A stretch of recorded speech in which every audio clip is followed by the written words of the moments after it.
అశ్వరావుపేట మండలం పేరాయిగూడెం గ్రామ పంచాయతీలో ఉదయం 6 గంటల నుంచి హలో శుభోదయం కార్యక్రమంలో భాగంగా ఎమ్మెల్యే జారె ఆదినారాయణ గ్రామ పంచాయతీ పరిధిలోని ప్రతి వీధిని సందర్శించి స్థానికులను కలుస్తూ వారి సమస్యలు నేరుగా తెలుసుకున్నారు. వాటన్నింటినీ త్వరలోనే పరిష్కారం చూపుతానన్నారు.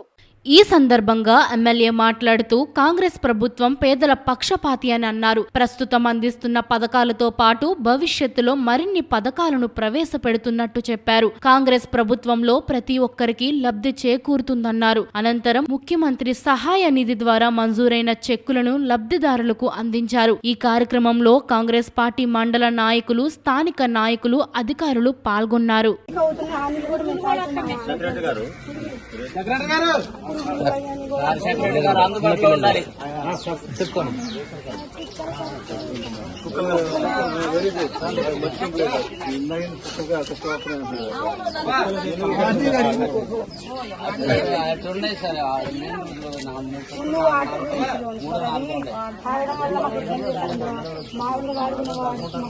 రైతులు కూడా